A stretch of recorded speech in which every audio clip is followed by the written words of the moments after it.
مدینے میں. حضرت ابو بکر صدیق روز رات کو جا کے اس کے گھر کا کام کاج کر کے آتے. کام بتاؤں کیا تھا اس کا؟ جاگ رہے ہیں آپ لوگ؟ اس زمانے میں نا لوگ باتھ روم گھر میں بنا لیتے تھے. شاید پرانے لوگوں نے دیکھے ہوں, وہ اس کے اندر ہی پیشاب پخانہ رہتا تھا.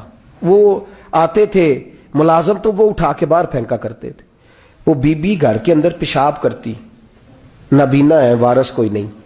ابو بکر صدیق آتے, امیر آدمی, اور اس کا وہ پخانہ پیشاب اٹھا کے باہر پھینک کے آتے. پھر اس کے گھڑے میں پانی بھر کے لاتے, پھر اس کے گھر میں جھاڑو دیتے, پھر اس بوڑھی عورت کو کھانا کھلاتے, پھر اس کو خرچہ دیتے, پھر اس کو کہتے کہ فلاں آدمی کی تیرے پڑوسی کی میں نے ڈیوٹی لگا دی ہے, ضرورت ہو تو اس کو کہہ دینا. بڑے زمانہ خدمت کی. ایک دن حضرت عمر فاروق اس بی بی کے دروازے پہ چلے گئے, دستک دی. اس نے کہا کون ہے دروازے؟ کہا میں عمر فاروق ہوں, عمر بن خطاب ہوں. پتہ چلا ہے آپ لوارث ہیں, میرا دل کرتا ہے میں آپ کے گھر کا کام کاج کر دیا کروں. تو بی بی کہنے لگی نہیں, ایک بندہ آتا ہے کئی سالوں سے وہ کر رہا ہے, مجھے وہی ٹھیک ہے. ایک آتا ہے بڑے سالوں سے کام کرتا ہے, وہی ٹھیک ہے. تو حضرت عمر کہنے لگے میں نے بھی کام ہی کرنا ہے, کچھ اس سے کرا لیں, کچھ مجھے موقع دے دے نیکی کا. کہنے لگی نہیں وہی ٹھیک ہے. تو فرمانے لگے میرے اندر کیا نقص نظر آیا ہے, اماں جی مجھے بھی ٹائم دیں. تو بی بی کہنے لگی نہیں وہی صحیح ہے. حضرت عمر جذباتی آدمی تھے, جلالی آدمی تھے. کہنے لگے میں نے کہا نہیں مجھے بتاؤ میں کیوں نہیں کر سکتا. تو بوڑھی اماں کہنے لگی تجھ میں اور اس میں فرق ہی بڑا ہے. کہا وہ کیوں؟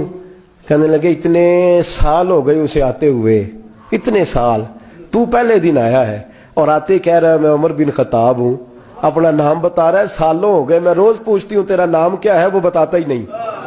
وہ کہتا ہے اماں میں کام صحیح کرتا ہوں, تو نام کو چھوڑو, نام بتا کے کیا کرنا ہے. فرمایا یہ تھوڑا فرق ہے, اس نے اتنے سالوں میں نام نہیں بتایا اور تو پہلے دن ہی آگے کہہ رہا عمر بن خطاب ہوں. تو ابا جی کا بھی نام بتا رہا ہے, میں نے نہیں کام کرانا, مجھے وہی صحیح ہے. نام نہیں بتاتا, نوکری پوری کر جاتا ہے. حضرت سیدنا عمر فاروق فرماتے ہیں میں تہجد کے وقت جھاڑیوں میں چھپ کے بیٹھ گیا. کہتے مسجد نبی سے وہ شخص نکلا, چہرے پہ نقاب, پیروں سے ننگا, اور میں نے اس شخص کو خرامہ اس بوڑھی عورت کے گھر کے قریب جاتے دیکھا. تو پیچھے سے جا کے میں نے کہا او مسافر چہرہ تو دکھا. تو کہتے ہیں چہرہ اٹھایا تو ابو بکر صدیق تھے, صدیق اکبر تھے. حضرت عمر فاروق فرماتے ہیں میں نے کہا تو جوتی کو اتار کے آتا ہے؟ تو کہنے لگے جوتی سے جب چلتا ہوں تو پیروں میں آواز پیدا ہوتی ہے, جوتے کی وجہ سے. پڑوسیوں کو تکلیف دینے کا مقصد تو کوئی نہیں نا. اور فرمایا جب جوتوں سے آواز پیدا ہوگی تو گلی محلے والے پوچھیں گے ابو بکر کدھر جا رہا ہے, تو میں نیکی کسی کو بتانا نہیں چاہتا. تو فرمایا ابو بکر کب سے آ رہے ہو؟ فرمایا چھوڑ عمر, بس دعا کر رب میرا آنا قبول فرما لے. تو دعا کر سرکار کی بارگاہ میں حاضری صحیح لگتا ہے, چھوڑ میں کب سے آ رہا ہوں, کس وقت سے آ رہا ہوں, اس مسئلے کو چھوڑ. تو یہ دیکھ پانی پر نسویلیاں رنگا رنگ کڑے, پریا اس دا جانی ہے جس دا توڑ چڑھے. یہ بات آپ نے درجنوں بار سنی ہے, لیکن اس پر غور تو کرو میرے دوستو. کہ حضرت عمر فاروق فرماتے ہیں جن دنوں تبوک کے لیے میرے نبی نے اعلان فرمایا میرے حالات اچھے تھے, ابو بکر کے اچھے نہیں تھے, مالی حالات کمزور تھے, کچھ مسائل تھے, میرے اچھے تھے. میری سرکار نے اعلان فرمایا کہ پیسے دو. فرماتے ہیں چونکہ میرے حالات بھی اچھے تھے تو میں نے کہا اس دفعہ پہلا نمبر میرا ہی ہوگا. فرماتے ہیں آدھا مال گھر کا, یہ بھی بڑی دلیری ہے. کتنا بولیے؟ اتنے تو ابے نو نہیں دس دے ساڑھے کو پیسے کنے نے, کہتے ابا جی مانگنا لین, والد صاحب کو نہیں بتاتے, ہماری جیب بکھری ہوتی ہے, ایسے ہی نانا کو مانگی نہ لے. آدھا مال حضرت عمر فاروق فرماتے ہیں آدھا مال میں نے بانٹ کے حضور کی بارگاہ میں, اور ساتھ میرا ارادہ ہے کہ ابو بکر آج میں نہیں تجھے آگے گزرنے دیتا. فرماتے ہیں مال پیش کیا, تھوڑی دیر گزری تو ابو بکر بھی آ گئے. اور منظر کیا ہے؟ کہتے ہیں انہوں نے قمیض پہنی ہوئی ہے بوریے کی, سر پہ ٹوپی کوئی نہیں, پیروں میں جوتا کوئی نہیں, سر میں ٹوپی کوئی نہیں, پیروں میں جوتا کوئی نہیں. کہتے ہیں ابو بکر صدیق آئے, سب کا مال آیا, مصطفیٰ کی بھی اتنی توجہ نہیں تھی, پر جب ابو بکر آئے تو میں نے مصطفیٰ کریم کے انداز بھی بدلے ہوئے دیکھے, اس شخص کے آنے پر بدلے ہوئے دیکھے. فرماتے ہیں میرے رسول پاک کے سامنے ہر چیز ابو بکر نے قدموں میں ڈھیر کر دی, اور ڈھیر کر کے نا چیزیں رکھ کے تو فٹافٹ پچھلی سائیڈ پہ, کسی کو پتہ نہ چل جائے, پچھلی سائیڈ پہ حضور کے. تو حضور نے فرمایا ابو بکر سامنے آنا, گھر کیا چھوڑ کے آیا ہے, گھر کیا؟ بابا بلے شاہ صاحب کہتے ہیں عشق تیاگ دو ایک برابر, پر عشق دا سیک ودھیرا